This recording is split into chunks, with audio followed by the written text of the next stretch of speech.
I can still hear his voice echoing in my mind like a nightmare I can't wake up from. Don't complain, Sarah. This is all you deserve. Those words didn't just hurt me. They shattered something deep inside my soul. My name is Sarah, and for 8 years, I gave my heart and soul to Apex Solutions. I was the quiet force behind so many successes.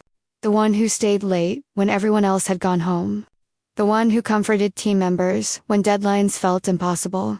The single mother who chose this company over rest, over family time, over my own peace. I believed that loyalty would be rewarded. I believed that hard work in tough economic times would be seen and valued. But on that rainy Tuesday afternoon, everything I believed in came crashing down. I walked into the glass-walled conference room with hope in my chest. My performance file was thick with achievements, new client contracts I had closed, systems I had streamlined that saved the company lakhs of rupees, weekends I had sacrificed without ever asking for extra compensation. I had finally gathered the courage to ask for the raise that had been promised to me for over 2 years. Richard Harlan, our CEO, sat at the head of the table in his perfectly tailored suit. He was a man who always looked like he belonged in a magazine. Sharp jaw, confident posture, expensive watch glinting under the lights.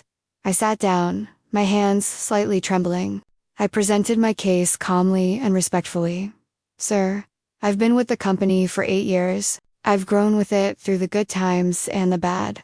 The economy has been difficult, I understand that, but my contributions have been consistent. I was hoping we could discuss the raise that was mentioned last year. He leaned back in his chair, looked at me for a long moment, and then that smirk appeared, slow, arrogant, dismissive. Sarah, he said, his voice dripping with false sympathy. Don't complain. Look around you. Everyone is struggling right now. This is what the market can handle. Be grateful for what you have. This salary. This position.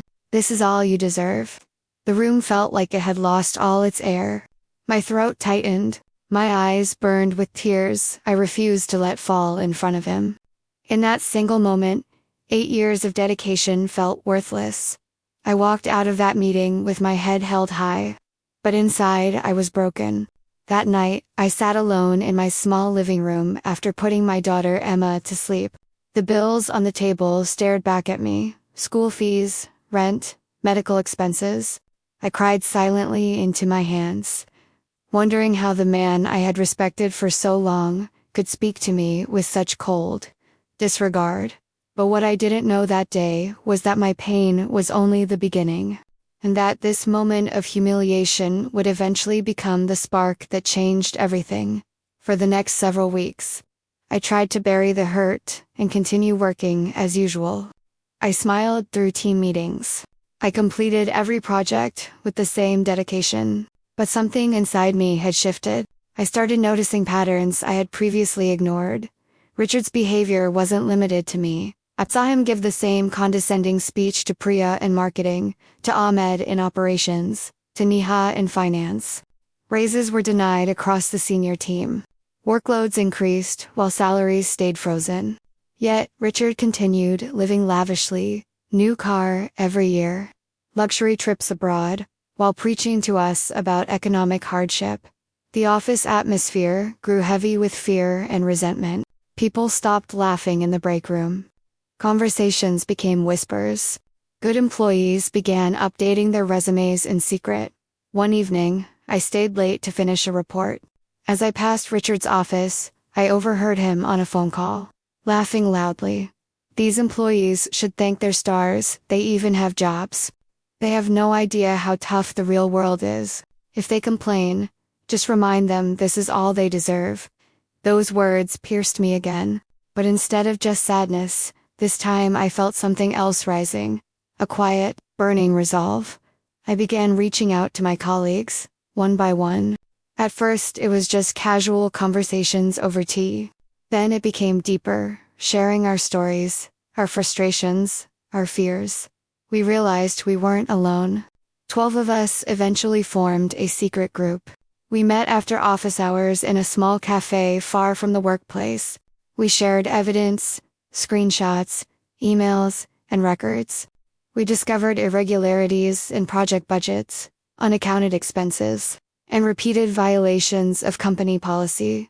My heart was still healing, but with every meeting, I felt myself growing stronger.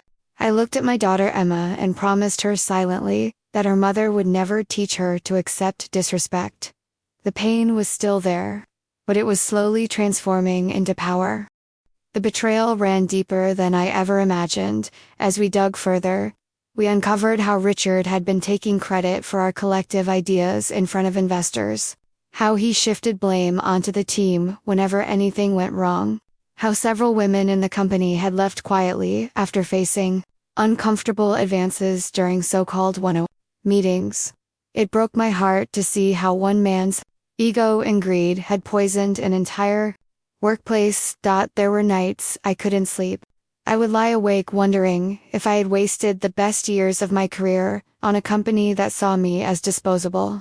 The emotional toll was heavy. Some days I felt angry, other days I felt worthless. But I kept going for Emma, for my team, for the version of myself I refused to let die. Our secret group, which we called The Table, grew more organized. We documented everything carefully. One of our senior accountants found disturbing financial discrepancies that suggested personal misuse of company funds. We didn't act rashly. We waited. We prepared.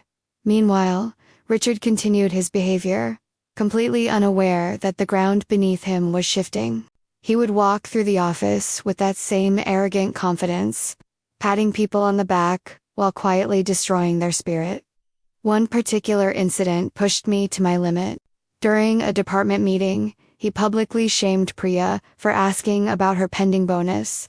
"Don't complain about money," he said loudly in front of everyone. "This is what the economy allows. Be thankful." I saw the tears in Priya's eyes. In that moment, I made a silent vow, no more. We spent months building our case. We gathered statements, financial records, performance reviews, and proof of broken promises. It was exhausting, emotionally draining work. But every time doubt crept in, I remembered that smirk and those crushing words. "This is all you deserve." Those words became my fuel. I transformed from a woman who was shattered by betrayal into someone determined to stand up not just for myself, but for everyone who had been made to feel small. The shift was slow but powerful. I started sleeping better. I started speaking with more confidence. I started believing in my own worth again, until everything changed. The day we decided to act arrived quietly, but powerfully.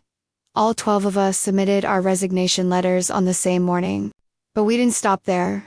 Along with the resignations, a detailed, evidence-backed report reached the board of directors, major investors, and the concerned regulatory authorities. We didn't spread rumors. We simply presented the truth. 2 days later, chaos unfolded at Apex Solutions. Richard was called into an emergency board meeting. We later learned that when he entered the room, the atmosphere was ice cold. The evidence was overwhelming. His usual charm and confidence crumbled. That same afternoon, the entire company was called into the main hall. Richard stood on the stage, looking pale and shaken. For the first time in years, he had no control over the narrative.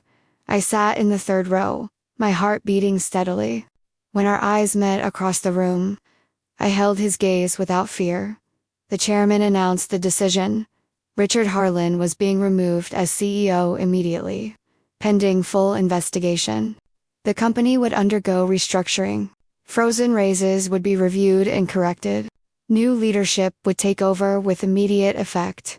A wave of emotion swept through the hall. Some people cried with relief. Others clapped. A few hugged each other. The applause that followed was thunderous. Richard tried to speak, but his microphone was cut off. Security escorted him out of the building while the entire staff watched in stunned silence. The man who had told us we deserved so little had finally faced the consequences of his actions. In the months that followed, Apex Solutions began to heal. Many of us were offered better roles with fair compensation.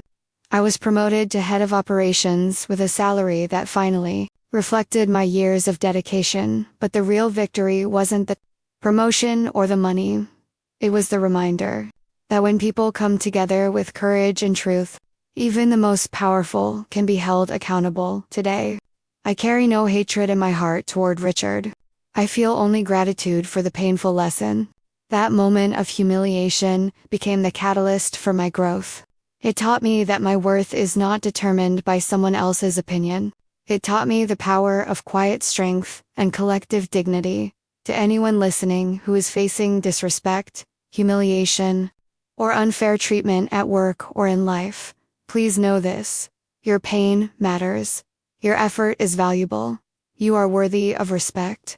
Never let anyone convince you that you deserve less than your dignity. Sometimes the most powerful response isn't anger or revenge in the dark sense. It is standing together, speaking truth, and refusing to accept mistreatment any longer. I'm Sarah. This was my story. Thank you for being here with me. If you've ever been told you're not enough, or that you should just accept less, share your thoughts in the comments. Let's lift each other up. Stay strong, stay kind, but never stay silent when your dignity is at stake. Until next time.